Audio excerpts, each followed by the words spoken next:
자, 12번째 썰 한번 가보도록 하겠습니다. 댓글 컨텐츠고 영상 제목, 인프라가 좋다는 말은 돈 쓸 것이 많다는 말입니다.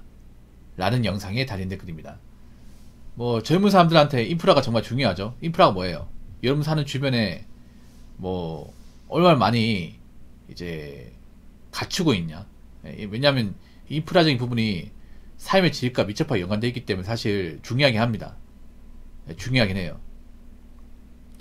그러니까 인프라가 좋아서 살기 좋은 거 마찬가지야. 서울이 왜 좋겠어요? 서울이 좋은 이유가 그런 이제 가까운 거리에 이제 웬만한 걸 다 있다 보니까 좋은 건데, 근데 문제는 그런 거야. 이 인프라가 공짜가 아니라는 겁니다. 절대 공짜가 아니에요. 생각해보세요. 서울이 집값이 왜 비쌀까요? 서울 집값 비싼 이유 중에 하나가 수도권이라는 그 장점도 있겠지만 이 인프라가 하는 측면도 상당히 클 겁니다. 서울 지역 사신 분도 아시겠지만 서울의 역세권이나 아니면 이제 그런 교통이 좋은 곳은 집값이 다 비쌉니다. 월세도 비싸요.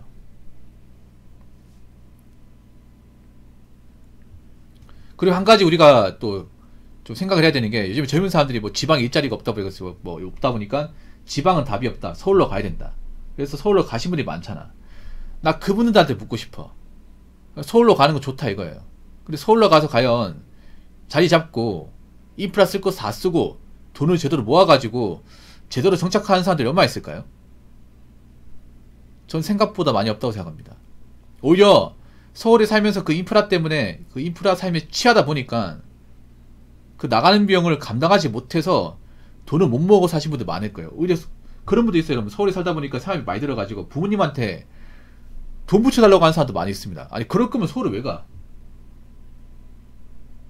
그러니까 서울의 어떤 문화에 심취하려고, 서울 라이프 즐기기 위해서 가는 거예요. 그 즐기는 게 맞아, 여러분? 월세 사는데 인프라 유린인데 돈 다 써가지고 남는 게 없어. 이게 즐기는 게 맞냐고, 여러분. 젊을 땐 잘 모르겠지. 나이 먹고 그래 봐, 나이 먹고. 나는 걱정되는 게 뭐냐 하면, 지금 많은 1인 가구, 지방 상류들이 나중에 도시 빈민이 될까봐 걱정됩니다. 좀 안타까운 얘기지만, 상당수의 사람들은 도시 빈민이 될 겁니다.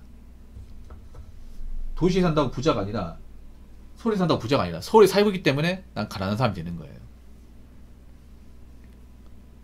서울은 앞으로 제가 봤을 때는 각종 공공요금이나 인프라 비용들이 굉장히 많이 올라갈 겁니다. 많이 올라가요. 근데 과연 이거 감당할 수 있을까, 이게? 여러분, 서울 가면 무조건 돈 많이 벌 것 같습니까? 돈 많이 버는 사람도 있습니다. 근데 그건 어디까지나 서울에 어떤 괜찮은 직장을 다닐 수도 얘기고요. 모든 지방에서 서울로 올라가는 사람들이 다 괜찮은 직장을 다니는 게 아니에요. 상식적으로 접근해 볼게요. 서울에 괜찮은 직장은 어느 정도 정해져 있습니다. 정해져 있어요. 서울 토박이 분들도 그런 좋은 직장을 다니는 사람들 얼마 안 돼. 많지가 않아. 오히려 서울보다 수도권 외곽에서 이제 출퇴근하면서 왔다 갔다 하시는 분들 많을 거예요. 근데 지방에서 뭐 이렇다 스펙도 없는 사람들이 서울 가가지고 잡을 수 있는 일자리가 얼마나 있겠습니까? 서울도 중소기업은 정말 월급이 박합니다. 박해요. 사실 지방하고 큰 차이가 안 납니다. 서울도 중소기업 많이 있습니다. 상당히 많이 있어요. 아마 여자분들은 서울에서 이제 일을 한다고 치면 일반 중소기업 사무직은 많이 갈 겁니다. 여러분, 서울의 중소기업도 보면 정말 형편없는데 정말 많습니다. 서울이 다 좋은 게 아닙니다. 뭐 이런 얘기 하잖아. 뭐 지방은 일자리가 없어요. 그래서 일자리 질 서울이 좋다. 서울이 일자리가 많지 일자리 질이 좋다고는 말씀 못 드려요. 이게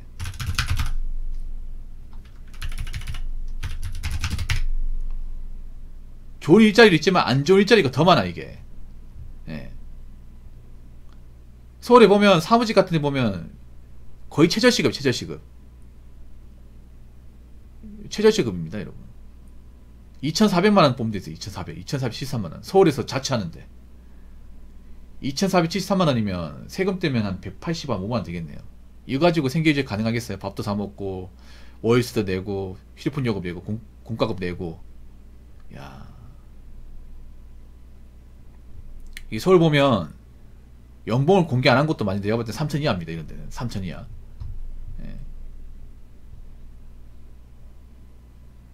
와, 시급제로. 와, 월급 너무 적다 이게 진짜. 예전에 제 방송에 서울에 이제 그런 그 중소기업 사무직에 입사하신 분 있었거든요. 여자분. 그분이 입사 당시 월급이 2,400이었습니다. 2,400. 그분이 작년인가 재작년에 입사를 했는데 2,400 받았어요. 지금 좀 올랐겠죠. 지금 올라도 2,800 받는다고 하더라고요. 근데 그분은 다행인 게 그분은 서울에서 나고 자랐기 때문에 지하철에 출퇴근하는 거야. 본가에서 왔다 갔다 그래요. 근데 자취를 하는 사람들은 월급 받아가지고 감당이 될까요? 제가 지금 서울 쪽에 사무직 관련 어떤 채용을 보는데 굉장히 암울합니다. 굉장히. 일단 4천만원 미뤄고 자체가 없습니다. 3천만원 미뤄도 거의 없습니다. 신입 중에서. 서울에 내가 만약에 월세 산다고 가정했을 경우에, 자취한다고 가정했을 경우에 이 월급만 가지고 감당할 수 있을까요? 힘들어요, 여러분. 그리고 혼자 사는 분들이 배달 음식 많이 시켜 먹어요. 많이 시켜 먹어. 근데 그 혼자 사는 분들이 벌이가 많습니까? 벌이가 그렇게 많지 않을 겁니다. 대부분은 이제 귀찮아서. 혼자 사니까 누가 챙겨줄 사람 없으니까. 본가에 살 때는 이제 엄마가 챙겨주니까 그냥 엄마가 챙겨준 밥 먹으면 살았는데, 이제 자취하니까 이제 회사 왔다 갔다 하면서 집에 오니까 피곤해가지고 귀찮아서 이제 안 해먹는 사람들 많단 말이에요. 그래서 배는 고프니까 배달 음식 시켜 먹어요. 근데 그 나간다 무시 못하죠. 막상 돈 써보니까. 아마 그런 분들 많을 거예요.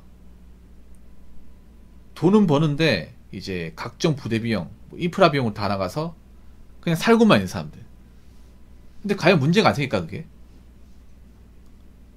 지금 서울에 자취하는 분들 냉정하게 생각해야 돼. 이거 좋은 거 아니야 이거. 어차피 지금 서울에서 있잖아요. 자취하는 분들이 결혼할 수 있는 분들 거의 없습니다. 결혼 못 합니다. 절대 다수 결혼 못 해요. 어떡하실까 그러면? 혼자 살아야 돼. 혼자 산다는 얘기는 누가 날 돌봐주지 않는다는 얘기입니다. 그럼 나 자신이 날 돌봐야 되는데, 그러려면 내가 능력이 있어야 되고 내가 책임질 수 있을 만한 어떤 자금이 있어야 되는데, 자금도 부족하고 능력도 그렇게 되게 출중하지도 않습니다. 거기다 서울은 물가가 계속 올라갈 거예요. 월세 같은 것들. 이 주거비용에도 물가가 계속 올라가요. 난 솔직히 말해서 5년 안에 서울은 월세가 100만원 찍는다고 보거든요. 100만원. 지금 한 60만원 받잖아요.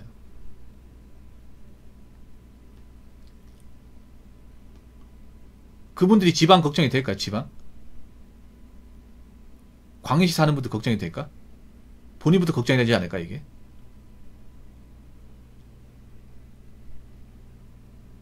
제가 보면 한심한 게 뭔지 아세요? 뭐 서울에 자기가 자취한다고 약간 지방에서 일하는 사람들 좀 한심하게 보는 거.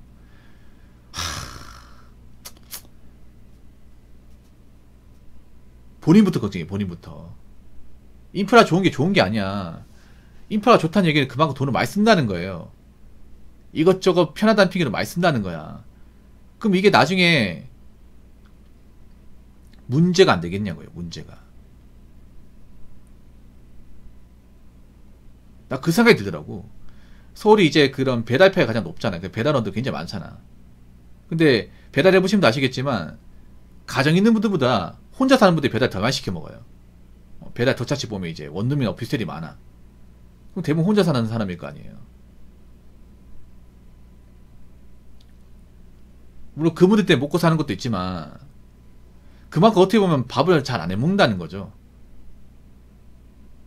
배달로 때우는 분도 많을 겁니다. 근데 내년부터는 생각을 좀 달리 먹어야 될 거예요. 이렇게 살다가는 답이 없어요 이게. 아니 나이는 먹어가는데 돈은 안 모여. 물가는 올라가. 그럼 나중에 가 문제가 안 생길까요? 반드시 문제가 생깁니다. 자, 댓글 한번 읽어보도록 하겠습니다. 오늘 일 때문에 서울 다녀왔는데 젊은 친구들이 돈을 쓸 수밖에 없는 구조더라고요. 보통 지방은 상가 주변을 벗어나면 허벌판, 논, 주유소, 편의점이 간혹 보이긴 하지만 서울 시내는 굉장히 넓고 가는 곳마다 커피집, 편의점, 타로집, 유흥시설이 끝없이 뻗쳐 있더라고요.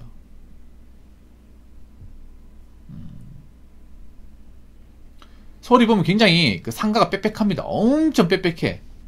네. 제가 서울에 예전에 그 잠시 세내역 있죠. 네. 그 잠시동에 있는 잠시 세내역. 거기 가보신 분도 있습니까?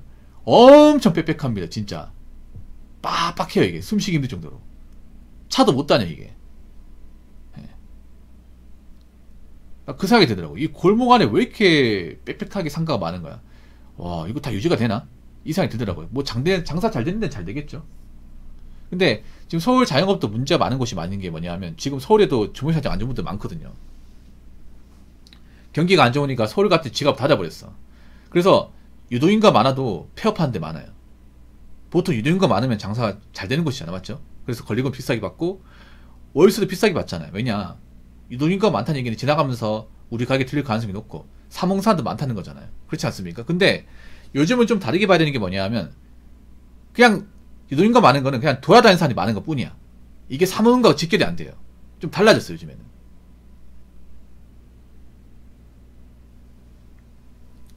달라졌습니다. 예전하고. 그러니까 그냥 돌아다니는 사람은 많을 겁니다. 이게 서울만 그런 게 아니라 대구 부산도 마찬가지야. 그냥 왔다 갔다 하는 사람 많지.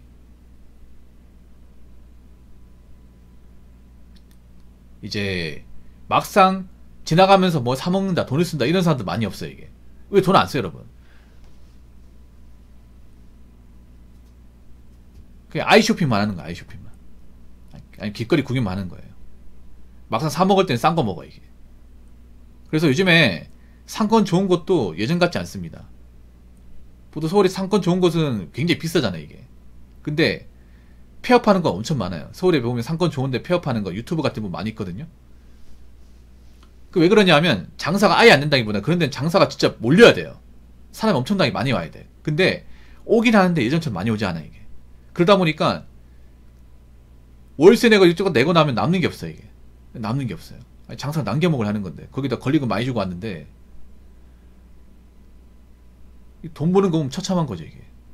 아니 여기 사람도 많아가지고 왔는데 사람 많긴 한데 왜 안 사 먹어? 왜 안 사 먹기는요? 지금 젊은 사람들 중에 지갑 사정 안 좋은 사람들,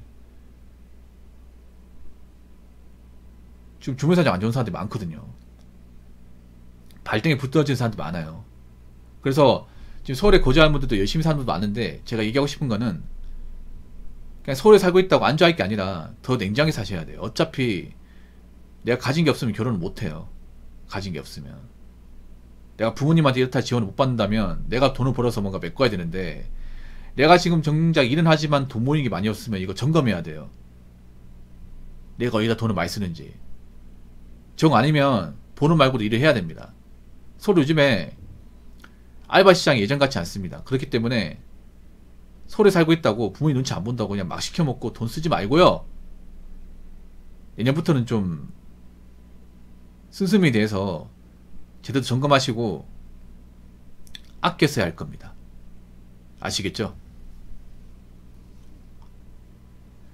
자, 이상으로 12번째 썰 마치도록 하겠습니다.